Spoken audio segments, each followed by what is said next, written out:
নমস্কার, আমি ডক্টর দীপানিতা পাল, homeopathy consultant. আজ এই ভিডিওটির মাধ্যমে বলবো, আপনাদের অনেকেরই মনে প্রশ্ন থাকে যে ম্যাডাম, আমি তো সানলাইটে এক্সপোজ হতে পারছি না, তাহলে আমরা ভিটামিন ডি কিভাবে পেতে পারি? মানে কোন কোন খাবার যদি আমরা রেগুলার ডায়েট চার্টে রাখি তাহলে আমরা ভিটামিন ডি এর চাহিদা পূরণ করতে পারবো। প্রথমেই বলছি কিছু খাবারের নাম। সূর্যালোক তো আমাদের ন্যাচারাল সোর্স, এবং আপনারা যদি লাগাতে পারেন তো খুবই বেটার, সেটা অপশান।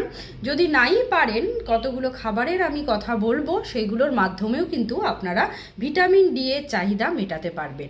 নাম্বার 1 হচ্ছে ফ্যাটি ফিশ, মানে যে সমস্ত ফিশের মধ্যে ফ্যাট সমৃদ্ধ থাকে, যেমন হচ্ছে তার মধ্যে স্যামন, সার্ডিন, টুনা, এছাড়াও ম্যাকরেল, এই ফিশের মধ্যে কিন্তু আপনারা ভিটামিন ডি পেয়ে যেতে পারেন। নেক্সট হচ্ছে ডিমের কুসুম, মানে হচ্ছে ডিমের কুসুমের যে হলুদ যে বর্ণের অংশটা থাকে সেটার মধ্যে কিন্তু ভিটামিন ডি প্রচুর পরিমাণে থাকে। তাই রেগুলার ডায়েট চার্টে যদি আপনারা ডিমের কুসুম রাখেন তাহলে ভিটামিন ডি এর চাহিদা মিটবে। নেক্সট যে পয়েন্টটা হচ্ছে সেটা হচ্ছে কড লিভার মিশ্রিত তেল।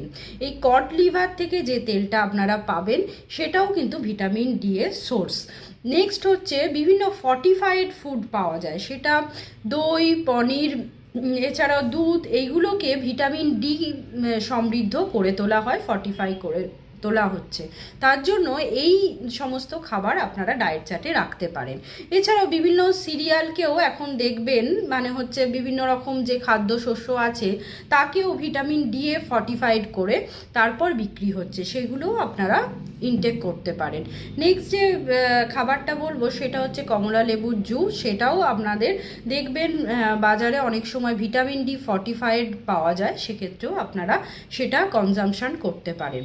তাই এতগুলো যে সোর্স বললাম, এছাড়াও মাশরুম কিন্তু একটা vitamin D a good source.